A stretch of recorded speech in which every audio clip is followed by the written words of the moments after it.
Welcome to today's edition of Philozovee, and this is your host, co-host, Dallas, and I'm here with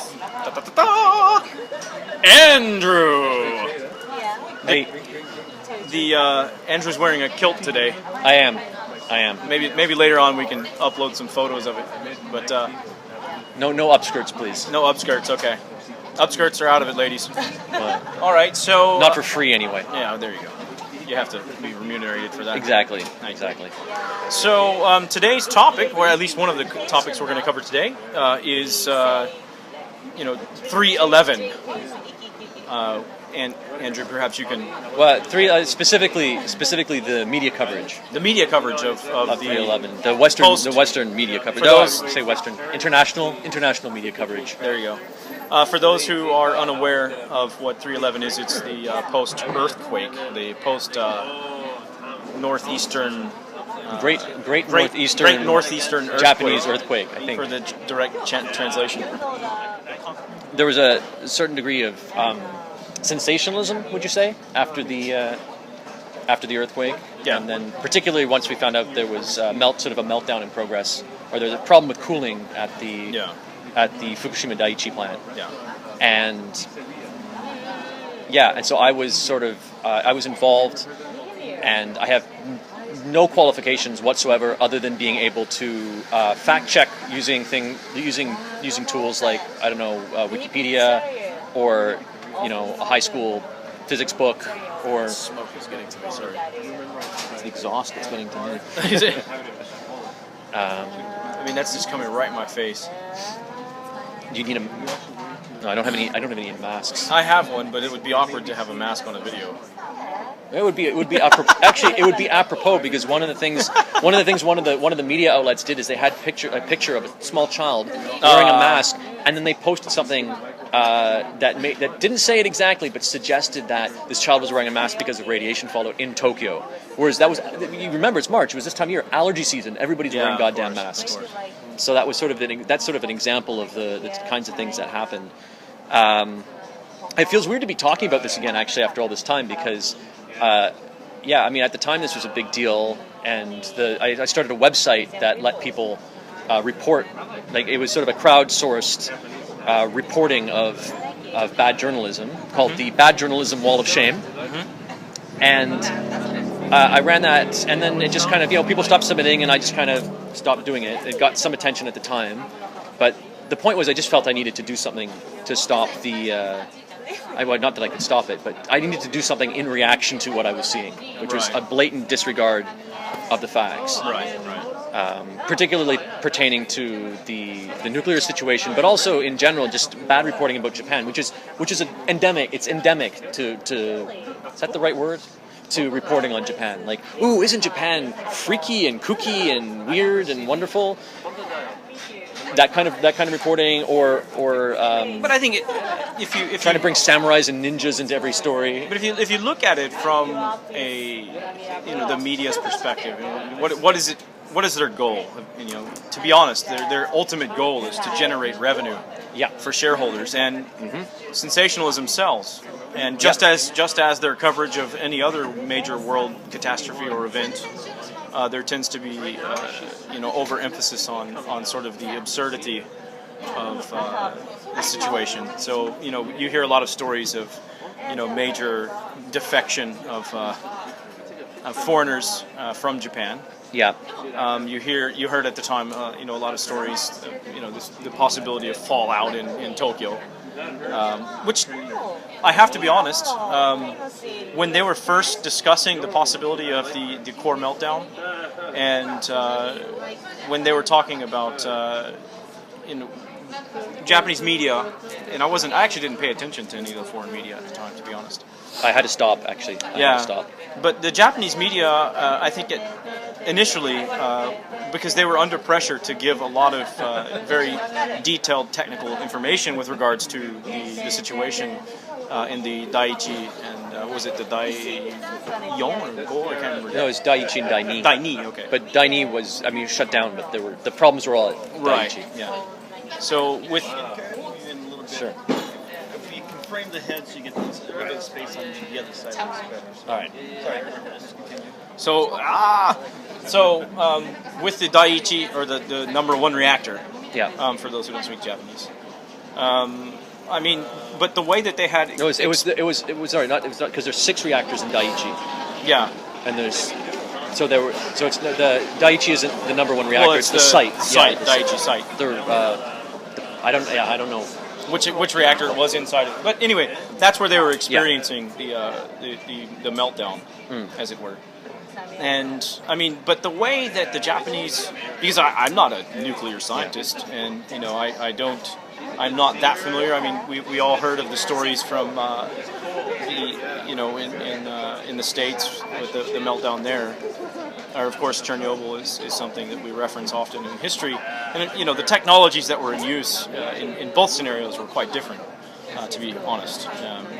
But the way that Japanese media was very transparent about the whole situation, to be honest, that actually scared me more. It was less transparent, more just circumspect, and I think people went to the foreign media because they felt that the Japanese media wasn't telling the whole story, which under normal circumstances, actually, I would generally agree with that. I find that there's no great tradition of investigative reporting here. But in this case, I think it was a case of a stop clock being right twice a day kind of thing. And in this case, they did the right thing, which is only report the facts that they had, which, you know, you could say, well, it's a big conspiracy or whatever, but they could only report the facts that the government gave them, and the government could only report the facts that TEPCO gave them, because they were the only people who were actually on site. Yeah. And so I think it was,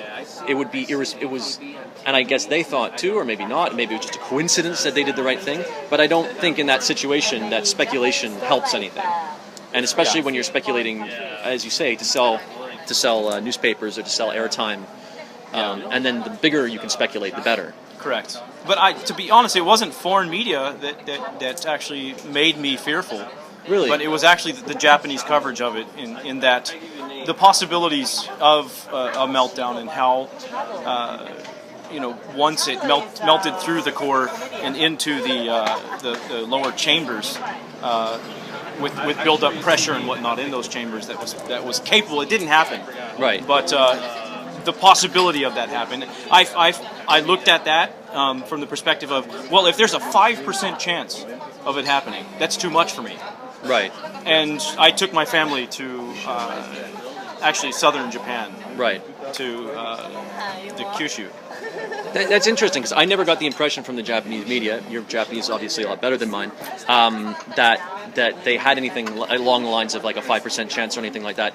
My impression was that other than the hydrogen explosions which did happen, the sort of worst case scenario would have been a core, which did help. It was a core melt where you have the material sitting at the bottom in the concrete container, and then possible contamination of seawater.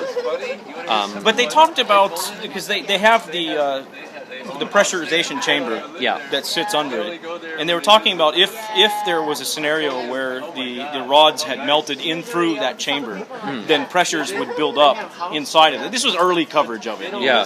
Well, I think I mean, look, I'm as much as I've made the claim to know a little bit more than some of the people who are reporting on it, or at least be a little bit more honest than some of the people who are reporting on it. I am not a nuclear physicist. Yeah. And and I'm not 100% sure. I'm not sure I remember it exactly the same way, but again, as I say, your Japanese is probably better than mine. The only time I got worried, and I felt really dumb for it afterwards, was when they were talking about the water that they were like, oh my god, Tokyo water is this many becquerels of and it's not good for infants anymore, and so I filled up a 10-liter thing of water before we did the same thing. But then I actually went and I did some reading, and I got a lot more relaxed, because basically we have very low limits generally in Japan compared to a lot of other countries. Well, Hong Kong, they say, because of the rock formations that they have in there, they actually have a lot of radiation. Denver. Just atmospheric radiation. Yeah. I mean, 10, 20 times than what we have here, even post. Well, that was the thing. Even post catastrophe. Even post Fukushima. I mean, places like Moscow, London had had higher, like just ambient. Yeah, you had more exposure than you would in Tokyo. Well, you get more exposure flying on an airplane, in fact. Yeah, and what's really interesting is actually it's a personal story. I was going to Tohoku, not even 6 months later, just on a trip, and I wanted to take the son of one of my relatives along, and she wouldn't let me because the train would go through Fukushima Prefecture, and. Wow. This is the same woman, and look, I love my family dearly, but she lets her kid ride in the car with no seatbelt. Oh, wow. But apparently, going on a train through Fukushima-ken was more dangerous, and that's the kind of like weirdness. But what's interesting for me is have children? Not yet. Okay. Another month and a half. For me, if it had been just myself and my wife, then we would have stayed. But from my perspective, having children. And the potential of some type of explosion, pressure-based explosion in the area was just too much, I think, for me mentally to handle that with my children. Right. And well, I think we could probably have a long discussion, possibly heated discussion about whether or not that was the right decision. But it doesn't. I mean, like 2 years on, it doesn't really matter. Yeah. For me, what it was is that this whole thing, I was a little bit nervous at first. I admit, I've always been sort of soft, a soft pro-nuclear person, but this, I got a bit worried. But then the thing is, what I did is I went and did some reading. Yeah. I went and I looked up things like, because people were going, oh, the plutonium fuel in reactor 3. And I was like, okay, well, what is this? I looked it up, got information about it, radiation exposure. So I did some research on that, and I'm not a scholar, but the most convincing works that I found showed that even in sort of the worst case scenario, if that happened in Fukushima Prefecture, our exposure in Tokyo would be so low as to be any sort of cancer increase would be indistinguishable from the background levels of cancer. Yeah. And therefore, well, they even say now that within the 20 kilometer radius of Fukushima, you're still not going to experience. Yeah, I mean, actually, my big problem is I don't think I understand why they did, but I think evacuating people out of there probably caused more harm than having them stay. I'm sure, yeah, a lot of health issues that are derived people from died that. just because they were moved out of hospitals. Yeah. Like true. chronically ill people. So, But that's a good example. Sort of getting off the media for a second, but that's a really good example of how like a knee-jerk reaction, based on sort of the public perception of something, can be a bad thing. Like if you make that decision personally, that's fine. But if you're in the government, I think you owe it to the people you're governing to actually make a decision that's based on facts. Yeah. Well, for me, I mean, I also did it. I made the decision based on research that I conducted as well. So, I mean, the possibility of fallout in a real explosion type of scenario, because I mean, there was still some of the nuclear. What is it? It's not the fission products. The fission products of the nuclear material that is spread into the atmosphere. And so whenever the original explosion happened, right, as you were sharing, there was, I mean, some of that did come. I mean, it was very small and insignificant in number, but right. But also you deal with radioactive isotopes being very heavy, and they fall out of the air quite easily, exactly. So they don't necessarily travel all that far. I mean, obviously some were in there, and they had one of the things that drove me crazy was they had this wind model of like where if the radiation came here, where would it blow? And they had this thing concentration high to concentration low with colors, but they weren't based on numbers. It was like if the concentration would be higher at the source, so it was not an absolute number. It would be high here. Yeah. But high could be almost nothing. Right. It was just a model of how the wind would blow it, not a model. And people took that, they saw the red, of course, and they colored it red. Yeah. And people saw that and they freaked out. Yeah. Right? People on the west coast of the U.S. freaked out because they saw this and they saw it blowing into California. The Chinese did as well. There was a text message that was circling that claimed that the source was the BBC, but they were essentially told to to start consuming salt. Right. For the, And there were people who were buying salt. In fact, well, there were people in the Midwest U.S. who were buying. Basically, they were sold out of potassium iodide tablets. yeah, well, which is ridiculous. Which is right? ridiculous, Because salt doesn't have the same compounds that are necessary to. Well, if you would have to eat Quite a bit of it. literally 4 tons of salt in order to get the amount of. Well, not quite, but and the thing is too. I mean, like particularly the Japanese diet. I don't know about the Chinese diet. It's quite high in iodine Yes. because of the amount of seafood, I guess, or something. I'm again not an expert in that, or something else. I can't remember. It's something else that we eat that gives us higher levels of iodine.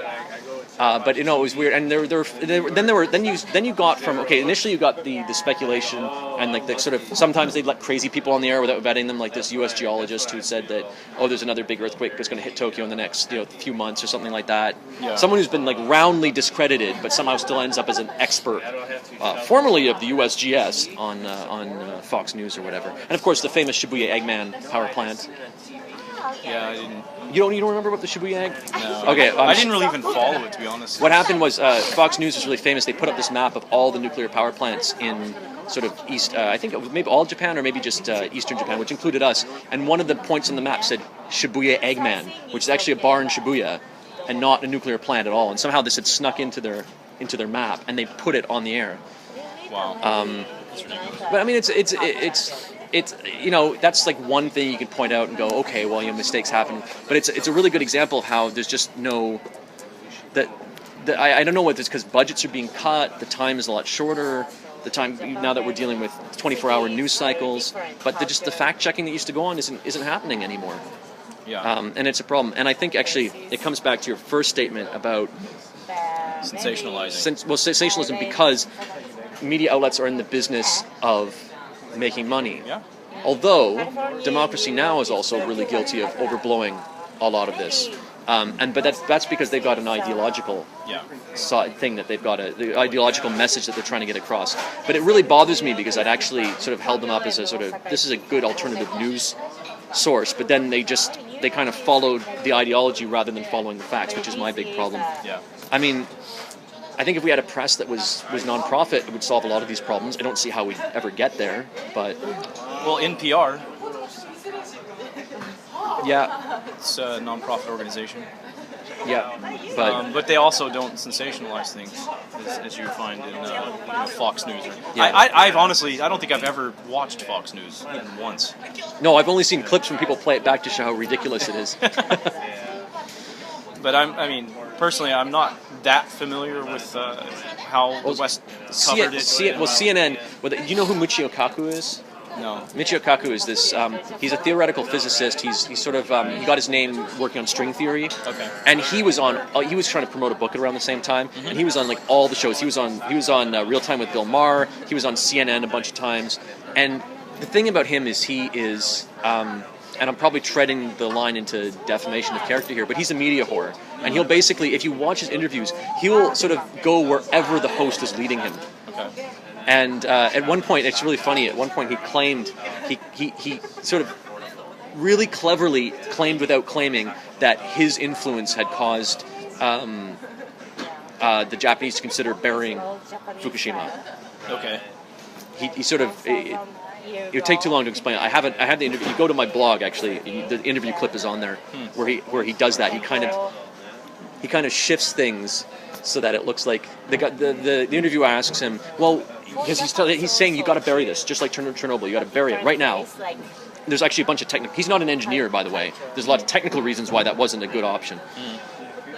And so the guy said, well, why don't you phone up the Japanese Prime Minister? Why don't you talk to these people and tell them this? And then he goes, well, it's really interesting because some of this news got onto the NHK, which is the sort of national broadcasting thing in Japan, and now they're saying that this is an option. So yeah, I just kind of explained it. I said I couldn't, but I did. How he sort of inserted himself into that story where he hadn't actually had any effect. Yeah. Because people here don't even know who he is. But he has a Japanese name, so it sounds really... Okay. He was totally unqualified to comment. A theoretical physicist was talking about... nuclear engineering and what to do. Like, it wasn't just that he... And of course, they would ask him for like a nightmare scenario, and he'd give it. So what's the worst that could possibly... He talked about swaths of Japan being uninhabitable for centuries. He actually said this on the air. And what kills me about, not just him, but a lot of people have done this, they've never gone back on their statements. They've never gone back and said, oh, I apologize, I was exaggerating, I blah, blah, blah. They've never been... And no one's held them to task for this. This guy's still on programs. And he's got a huge rabid fan base. You're probably going to get hate mail from this. He's got a rabid fan base who will defend him to the death. He's more of a cult leader than a scientist, as far as I can tell. He's an interesting futurist, because that's what his books are about. He's a futurist. He writes about, oh, in the future we'll be doing this, and blah, blah, blah, blah, blah. Right. But eminently unqualified to comment on this kind of thing. But because he's a media-friendly scientist, so he's the guy they bring on. Okay. Because let's be honest, real scientists are boring.